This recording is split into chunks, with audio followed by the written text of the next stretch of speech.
तो कल की मूवी की स्टार्टिंग होती है आज से कई हजार साल पहले से, बिल्कुल उस टाइम से जिस टाइम पर महाभारत का वॉर चल रहा था। और इसीलिए महाभारत के वॉर के अंदर हम ये देखते हैं कि पांडवों की सेना ने कौरवों की सेना को हरा दिया होता है। इसीलिए अश्वत्थामा को छोड़कर बाकी सारे लोग मारे जाते हैं। एंड यहीं पर हम ये देखते हैं कि महाभारत के टाइम में अश्वत्थामा और कोई नहीं बल्कि अमिताभ बच्चन होते हैं। वॉर के अंदर अश्वत्थामा जब ये देखते हैं कि पांडवों ने न सिर्फ उनके सारे दोस्तों कौरवों को मार दिया है, बल्कि उसके साथ ही पांडवों ने मिलकर उनके फादर द्रोणाचार्य को भी मार दिया है। और इसीलिए ये सारी चीजें देखकर अश्वत्थामा को बहुत गुस्सा आता है एंड वो सीधा ब्रह्मास्त्र को समन करता है। और क्योंकि इस टाइम पर अर्जुन के बेटे अभिमन्यु की वाइफ प्रेग्नेंट होती है, इसलिए अश्वत्थामा अपने ब्रह्मास्त्र से सीधा उस पर अटैक करता है, जिसके बाद ही अभिमन्यु की वाइफ के पेट में जो बच्चा होता है वो ब्रह्मास्त्र के अटैक से मारा जाता है। अब इस चीज को भगवान श्री कृष्ण देखते हैं एंड इसीलिए इस चीज को देखकर लॉर्ड कृष्णा को बहुत गुस्सा आता है। और इसीलिए पहले तो वो अश्वत्थामा को काफी बीट करते हैं एंड फिर उसके बाद ही वो अश्वत्थामा को श्राप देते हैं कि अब उसे ना चाहते हुए भी जिंदा रहना पड़ेगा और वो बेशक से मरने की भीख मांगेगा, लेकिन तब भी वो जिंदा रहेगा और जब तक पूरा कलयुग खत्म नहीं होता तब तक उसकी सांसें चलेंगी। लेकिन श्राप मिलने के बाद अश्वत्थामा को ये रियलाइज होता है कि उसने बहुत ही बड़ी गलती कर दी है एंड इसीलिए वो लॉर्ड कृष्णा से कहता है कि अब वो अपनी गलती समझ चुका है, इसीलिए वो पश्चाताप करना चाहता है। और फिर ये सुनकर ही लॉर्ड कृष्णा उसे पश्चाताप करने का मौका देते हैं। यहीं पर ही लॉर्ड कृष्णा अश्वत्थामा को बताते हैं कि अब आने वाला जो युग है वो है कलयुग, और उसी कलयुग के अंदर कली होगा जो कि एक बहुत ही पावरफुल डीमन होगा और वो दुनिया को बर्बाद करके रख देगा। लेकिन फिर उसी को मारने के लिए भगवान श्री कृष्ण जन्म लेंगे, वो भी कल्कि अवतार के अंदर। लेकिन हाँ, जब कल्कि अवतार जिस माता के जरिए जन्म ले रहे होंगे, कल्कि उसी माता को जन्म लेने से रोकेगा ताकि कल्कि का जन्म न हो सके। और इसीलिए उसी टाइम पर अश्वत्थामा को उनकी मदद करनी होगी और ये मेक श्योर करना होगा कि कल्कि अवतार का जन्म हो। अब ये सब होने के बाद ही 6000 साल बीत जाते हैं और 6000 साल बीतने के बाद ही कहानी प्रेजेंट में आती है। कहानी के प्रेजेंट टाइम में आने के साथ ही हम ये देखते हैं कि महाभारत वॉर के खत्म होने के साथ ही कलयुग की शुरुआत हो गई थी। और इसीलिए इस कलयुग के अंदर जितने भी लोगों ने जन्म लिया है उन सभी लोगों ने खुद को काफी ज्यादा इवॉल्व किया, वो काफी ज्यादा डेवलप हुए और उन्होंने बहुत ही एडवांस टेक्नोलॉजी भी बना ली। और सिर्फ यही नहीं बल्कि अपने अपने बचाव के लिए उन सब ने काफी पावरफुल और एडवांस वेपन्स भी क्रिएट किए। लेकिन अब क्योंकि कलयुग के इंसानों के अंदर बहुत ज्यादा गुस्सा और नफरत है, इसीलिए अपने गुस्से और नफरत के चलते वो सब आपस में लड़ने लगे, जिसके रिजल्ट में उन सब के बीच वॉर छिड़ गई। एंड उन सारी वॉर्स के अंदर उन्होंने न सिर्फ एक दूसरे को मारा बल्कि एक दूसरे को मारने के साथ ही उन्होंने पूरी दुनिया को भी बर्बाद कर दिया। इसीलिए प्रेजेंट टाइम के अंदर हम ये देखते हैं कि अब पूरी दुनिया डिस्ट्रॉय हो चुकी है और इसीलिए पूरी दुनिया के अंदर सिर्फ एक ही ऐसा शहर है जो कि इस टाइम पर जीने लायक है और उस शहर का नाम है काशी, जो कि इंडिया के अंदर है। इसके साथ ही यहीं पर हम ये भी जानते हैं कि असल में काशी दुनिया का पहला शहर भी है, यानी कि जब मानव सभ्यता बसना शुरू हुई थी तब उस टाइम पर काशी सबसे पहले बसाया गया था। यहाँ पर हमें पता लगता है कि काशी शहर को छोड़कर पूरी दुनिया के अंदर ऐसा कोई भी शहर नहीं है जो कि जीने लायक है, क्योंकि वो सारी जगहें बर्बाद हो चुकी है। हालांकि यहाँ पर हम ये भी जानते हैं कि काशी के अलावा एक और ऐसा शहर है जो कि जीने लायक है और उस शहर का नाम है शंबाला। लेकिन हाँ, मूवी के अंदर बहुत ही कम लोग ये जानते हैं कि शंबाला शहर कहाँ पर है, स्पेशली इसके बारे में सिर्फ वही लोग जानते हैं जो कि शंबाला में रहते हैं। अब मैं आप सबको इन रियलिटी बताऊं तो एक्चुअल रियलिटी के अंदर शंबाला नाम का कोई शहर नहीं है। लेकिन हाँ, अगर बुद्धिस्ट रिलीजन की माने तो बुद्धिस्ट लोग ऐसा मानते हैं कि शंबाला नाम का एक शहर एग्जिस्ट करता है और उनकी मान्यताओं के मुताबिक ये शहर हिमालयास के अंदर है, बट एक्चुअल में इसके बारे में कोई नहीं जानता है। और इसीलिए जिस तरह से इन रियलिटी शंबाला एग्जिस्ट करता है, ठीक उसी तरह से इसे मूवी में भी दिखाया गया है, क्योंकि मूवी में भी शंबाला शहर के बारे में कोई भी नहीं जानता है और ये भी एक छुपी हुई शहर है जिसका लोकेशन बहुत कम लोगों को पता है। अब काशी शहर के अंदर हम ये देखते हैं कि काशी के अंदर कई सारे लोग हैं और उन सब में से कुछ लोग अमीर हैं और बाकी सब लोग गरीब हैं, और इसीलिए जो भी लोग गरीब हैं उनकी जिंदगी बहुत बुरी है। इसके साथ ही काशी शहर के मिडिल एरिया के अंदर एक कॉम्प्लेक्स नाम की बहुत बड़ी जगह है जो कि देखने में एक उल्टे से ट्रायंगल जैसा दिखता है, लेकिन ये कॉम्प्लेक्स नाम का ऑब्जेक्ट काफी ज्यादा बड़ा है और इसके अंदर खाना, साफ पानी, साफ एयर, अच्छे कपड़े, अच्छे घर, पेड़ पौधे, साफ नदियाँ, साफ जंगल और इस तरह की सारी चीजें हैं। एंड इसीलिए जो भी अमीर लोग हैं वो सब लोग इसके अंदर रहते हैं। हालांकि इस कॉम्प्लेक्स को काफी सिस्टमेटिकली तरीके से चलाया जाता है और जो इस पूरे कॉम्प्लेक्स को रूल करता है उसे सुप्रीम कहा जाता है। पूरा नाम कहे तो सुप्रीम यास्किन। अब ये जो सुप्रीम यास्किन है, ये ना सिर्फ पूरे कॉम्प्लेक्स को रूल करता है बल्कि इसके साथ ही सब कुछ को मैनेज करने के लिए इसके पास खुद की आर्मी भी है, जिस आर्मी के सोल्जर्स इसके कहने पर सारे काम करते हैं। और इन सारी आर्मी को मैनेज करने के लिए इसके पास एक कमांडर भी है जो कमांडर ही आर्मी को ऑर्डर्स देता है। इसके साथ ही हम ये भी जानते हैं कि पूरे कॉम्प्लेक्स से लेकर पूरे काशी शहर के अंदर कोई डॉलर या फिर रुपीस जैसी करेंसी नहीं चलती, बल्कि यहाँ पर जो चलता है उसे यूनिट्स कहते हैं और ये यूनिट्स ही यहाँ के पैसे के बराबर है। और इसीलिए जो भी रिच आदमी इस कॉम्प्लेक्स के अंदर रहना चाहता है उसे यहाँ पर आने के लिए 1 मिलियन यूनिट्स देने पड़ते हैं, यानी कि सिंपली 1 मिलियन यूनिट्स दीजिए और फिर उसके बाद से आप कॉम्प्लेक्स के अंदर रह सकते हैं। लेकिन 1 बिलियन यूनिट्स का मतलब है 10 लाख यूनिट्स, और इतने ज्यादा यूनिट्स किसी गरीब आदमी के पास नहीं है, इसलिए उन सबको कॉम्प्लेक्स के बाहर रहना पड़ता है। लेकिन हाँ, वो सब भी कॉम्प्लेक्स के अंदर जाने का सपना जरूर देखते हैं। अब इसके बाद ये एंट्री होती है हमारी मूवी के मेन हीरो की, यानी कि रेबल स्टार प्रभास की, जिनके कैरेक्टर का इस मूवी के अंदर नाम है भैरवा। भैरवा की एंट्री होने के साथ ही हम ये जानते हैं कि भैरवा काशी शहर के अंदर ही रहता है। लेकिन हाँ, भैरवा की कोई फैमिली नहीं है, ना ही उसके मदर और फादर है और ना ही भाई बहन है, एंड इसीलिए भैरवा अकेला अपनी जिंदगी बिताता है। लेकिन इसके साथ ही हम ये भी जानते हैं कि भैरवा काफी अच्छा फाइटर है और वो लड़ने के बहुत सारे तरीके जानता है। अब वैसे देखा जाए तो साउथ इंडियन फिल्मों के जितने भी हीरो होते हैं वो सब लड़ने में तो वैसे एक्सपर्ट होते हैं, इसीलिए यहाँ पर भैरवा यानी कि प्रभास भी बाकियों से काफी पावरफुल है। हालांकि इसके साथ ही हम ये भी देखते हैं कि भैरवा एक काफी अच्छा इंसान है। लेकिन हाँ, भैरवा का भी ये सपना है हैं कि वो एक दिन कॉम्प्लेक्स के अंदर जाएं और वहाँ जाकर एक मजे की जिंदगी बिताएं। लेकिन हाँ, अब क्योंकि कॉम्प्लेक्स के अंदर जाने के लिए 1 मिलियन यूनिट्स देने पड़ते हैं, इसीलिए भैरवा अब तक कॉम्प्लेक्स के अंदर नहीं जा पाया है, क्योंकि उसके पास इतने यूनिट्स ही नहीं है। और इतने सारे यूनिट्स तो क्या, बल्कि उसके पास कुछ भी नहीं है। इसीलिए वो दूसरों से यूनिट्स मांग मांग के उधारी पे जीता है और टाइम से किसी का भी उधार नहीं चुकाता है। हालांकि एक दिन हम ये देखते हैं कि काशी के अंदर शंबाला का एक स्पाई घुस जाता है और इसीलिए उसे कई सारे गुंडे पकड़ रहे होते हैं, क्योंकि शंबाला से जो भी लोग आते हैं या फिर स्पाई आते हैं, उन सबको पकड़कर अगर कॉम्प्लेक्स को सौंपा जाए तो कॉम्प्लेक्स के सोल्जर्स का कमांडर उस आदमी को काफी बड़ी बाउंटी देता है, मतलब कि काफी बड़ा इनाम देता है। और इसीलिए यहाँ पर जैसी भैरवा उस स्पाई को देखता है, वैसे वो उन सारे गुंडों से फाइट करता है और उन सबको बीट करके शंबाला के स्पाई को पकड़ लेता है। हालांकि उससे पकड़ने के बाद ही भैरवा को पता लगता है कि असल में शंबाला का वो स्पाई एक आम आदमी है जो कि बस यहाँ पर कॉम्प्लेक्स की तहकीकात करने आया है। लेकिन अब क्योंकि उसे तो सिर्फ यूनिट चाहिए थे ताकि वो कॉम्प्लेक्स के अंदर जा सके, इसीलिए वो स्पाई की बात नहीं मानता है और उसे अपने घर में बंद कर देता है, ताकि कुछ टाइम बाद ही वो उसे कॉम्प्लेक्स को सौंप दे और कॉम्प्लेक्स से उसे 10,000 यूनिट्स मिले। और फिर इसी तरह से धीरे धीरे करके वो कई सारे यूनिट जोड़े और जब उसके पास 1 मिलियन यूनिट्स हो जाए तो वो कॉम्प्लेक्स के अंदर जाए। हालांकि इसके कुछ टाइम बाद ही हम दिशा पटानी को भी देखते हैं, जिसका इस मूवी के अंदर रॉक्सी नाम होता है और वो बेसिकली मूवी के अंदर भैरवा की गर्लफ्रेंड होती है। रॉक्सी जब भैरवा से मिलती है तब हमें पता लगता है कि भैरवा ने उधार लेने के मामले में रॉक्सी को भी नहीं छोड़ा है और उसने रॉक्सी से भी कई सारे यूनिट्स उधार ले रखे हैं। लेकिन इन सबसे हटकर रॉक्सी भैरवा को बताती है कि उसकी कॉम्प्लेक्स के अंदर जॉब लग गई है एंड उसे कल से कॉम्प्लेक्स के अंदर जाना है और वहाँ जाकर साफ सफाई करनी है। लेकिन जैसे भैरवा कॉम्प्लेक्स का नाम सुनता है, वैसे वो रॉक्सी से कहता है कि वो कल बस एक दिन के लिए उसे अपने साथ लेकर जाए, क्योंकि उसका भी ये सपना है कि वो कॉम्प्लेक्स को अंदर से देखे। अब इसके लिए रॉक्सी एग्री कर जाती है और वो भैरवा को अपने साथ कॉम्प्लेक्स के अंदर ले जाती है। अंदर आने के बाद ही भैरवा को बहुत खुशी होती है, क्योंकि वो देखता है कि कॉम्प्लेक्स अंदर से बहुत सुंदर है, वहाँ बहुत सारा साफ पानी है, खाने के लिए बहुत कुछ है, वहाँ नदियाँ हैं, जंगल है और इसी तरह की बहुत सारी सुंदर सुंदर चीजें हैं। एंड इसलिए ये सब देखकर भैरवा थोड़ा पागल हो जाता है और वो रॉक्सी के साथ मिलकर सब कुछ के मजे लेने लगता है। लेकिन हाँ, कुछ टाइम बाद ही वो सोल्जर्स के हाथों पकड़ा जाता है, जिस वजह से कॉम्प्लेक्स के सोल्जर्स भैरवा को बाहर निकाल देते हैं। लेकिन हाँ, जब भैरवा को कॉम्प्लेक्स से निकाल दिया जाता है तब उसका कॉम्प्लेक्स के अंदर जाने का और भी ज्यादा मन करने लगता है, क्योंकि उसने कॉम्प्लेक्स के अंदर का ट्रेलर जो देख लिया होता है। एंड इसीलिए भैरवा ये डिसाइड करता है कि वो जल्दी से जल्दी कॉम्प्लेक्स के अंदर जाकर ही रहेगा और कॉम्प्लेक्स के अंदर ही जिंदगी बिताएगा। अब इसके बाद ही सीन शिफ्ट होता है और हमें सीधा कॉम्प्लेक्स के अंदर का नजारा दिखता है। कॉम्प्लेक्स के अंदर हम एक बहुत बड़ी सी लैब को देखते हैं, जिस लैब के अंदर बहुत सारी लड़कियां होती हैं और कई सारे साइंटिस्ट होते हैं जो कि उन सब पर रिसर्च कर रहे होते हैं। लेकिन फिर इसके बाद ही हमें कॉम्प्लेक्स का सुप्रीम दिखता है, यानी कि सुप्रीम यास्किन। और फिर यहीं पर ही हमें पता लगता है कि सुप्रीम यास्किन ही एक्चुअल में कली है।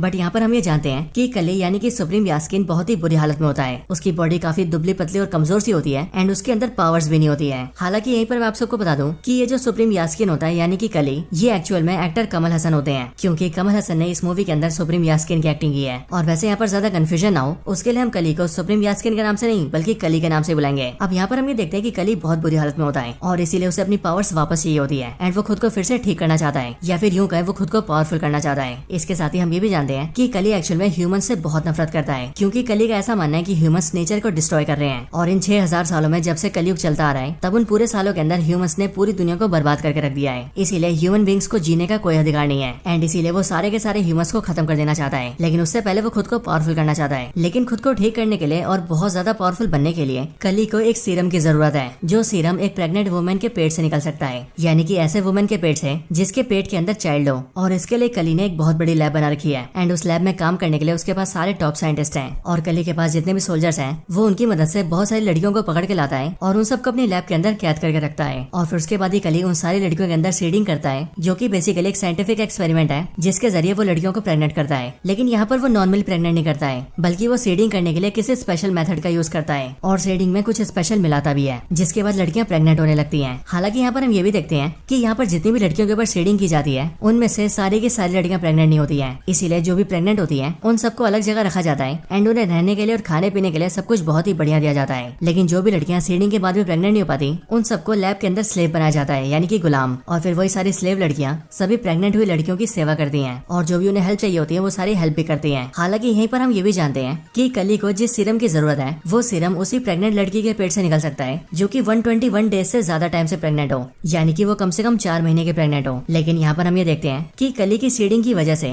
यहाँ लैब में जितनी भी लड़कियों को प्रेग्नेंट किया जाता है वो सभी लड़कियां 90 या फिर 91 डेज से ज्यादा जी नहीं पाती हैं, मतलब कि उन सबकी 3 महीने में ही मौत होने लगती है। लेकिन तब भी कली लगातार लड़कियों के ऊपर सीडिंग करवाता रहता है ताकि एक न एक दिन उसे ऐसी लड़की मिले जो कि 121 डेज से ज्यादा टाइम तक प्रेग्नेंट हो, और जिस दिन ऐसा हुआ उस दिन उसे सीरम मिल जाएगा। अब इन सब के बाद यहीं पर ही हम दीपिका पादुकोण को देखते हैं, जो कि लैब के अंदर कैप्चर की हुई लड़कियों में से एक होती है। लेकिन हाँ, यहाँ पर हम ये देखते हैं कि दीपिका पादुकोण प्रेग्नेंट नहीं होती है, बल्कि वो उन लड़कियों में से एक होती है जो कि सीडिंग के बाद भी प्रेग्नेंट नहीं हो पाई थी एंड इसीलिए वो यहाँ पर एक स्लेव की तरह काम करती है और जो भी प्रेग्नेंट है उन सबकी हेल्प करती है। इसके साथ ही हमें ये भी पता लगता है है कि दीपिका पादुकोण जब बहुत छोटी थी तब उसी टाइम पर उसके पेरेंट्स ने उसे कॉम्प्लेक्स के अंदर भेज दिया था, इसीलिए वो बचपन से यहाँ पर है। इसके साथ ही उसका जो नाम है वो यहाँ पर सम 80 रखा गया है, यानी कि SUM सम और 80। हालांकि कुछ दिनों के बाद ही हम ये देखते हैं कि एक्चुअल में दीपिका पादुकोण यानी कि सम 80 प्रेग्नेंट है और उसे प्रेग्नेंट हुए टोटल 5 महीने हो चुके हैं, यानी कि 150 डेज से भी ज्यादा। और सच में ये बहुत ही बड़ी बात थी, लेकिन एक्चुअल में दीपिका ने इस बात को सबसे छुपा कर रखा था और उसने किसी को पता नहीं लगने दिया था कि वो इतने टाइम से प्रेग्नेंट है। हालांकि इसके कुछ टाइम बाद ही हम ये भी देखते हैं कि दीपिका के बहुत टाइम छुपाने के बाद भी इस चीज को एक सोल्जर देख लेता है और इसीलिए वो सीधा कॉम्प्लेक्स के कमांडर को बता देता है कि दीपिका 150 डेज से भी ज्यादा प्रेग्नेंट है। और फिर इसीलिए लैब वाले उसे उठा लेते हैं एंड उसकी बॉडी को एक बड़ी सी मशीन में डाल देते हैं एंड उसके पेट से सीरम को एक्सट्रैक्ट करने की कोशिश करते हैं। लेकिन जब एक्सट्रैक्शन को स्टार्ट किया जाता है तब जैसे ही सिर्फ एक ही बूंद एक्सट्रैक्ट होता है, वैसे ही एक बूंद के एक्सट्रैक्ट होने के साथ ही वो मशीन रुक जाती है और फिर उसके बाद ही पावर सप्लाई कट जाती है। लाइटें धीरे धीरे करके जलने बुझने लगती हैं एंड आसपास की सारी चीजें हिलने लगती हैं। और फिर इसी टाइम पर दूसरी तरफ हम ये देखते हैं कि यहाँ से थोड़ी दूरी पर एक टेम्पल होता है और उसी टेम्पल के अंदर अश्वत्थामा होता है, जो कि वैसे तो काफी टाइम से मेडिटेशन में होता है, लेकिन अभी अचानक से उसकी आंखें खुलती हैं और वो इस बात को फील करता है कि कल की अवतार जन्म लेने वाले हैं और इसीलिए भगवान उसे संकेत दे रहे हैं कि वो उनके जन्म होने में कोई बाधा न आने दे। एंड फिर इसके लिए अश्वत्थामा वहाँ से निकल जाते हैं और वो उसी वुमेन को ढूंढने लगते हैं जो वुमेन कल की अवतार को जन्म देने वाली है। हालांकि इसी टाइम पर हमें भी ये पता लग जाता है कि असल में जो कल की अवतार को जन्म देने वाली है वो और कोई नहीं बल्कि दीपिका पादुकोण है, यानी कि सम 80। इसके बाद ही हम कॉम्प्लेक्स में देखते हैं जहाँ पर सिर्फ एक बूंद सीरम के निकलने के बाद ही एक्सट्रैक्शन रुक गया था। लेकिन फिर इसके अगले पल ही हम ये देखते हैं कि जिस मशीन के अंदर दीपिका होती है उसी मशीन के अंदर उसकी एक फ्रेंड आ जाती है जो कि दीपिका की तरह ही एक स्लेव थी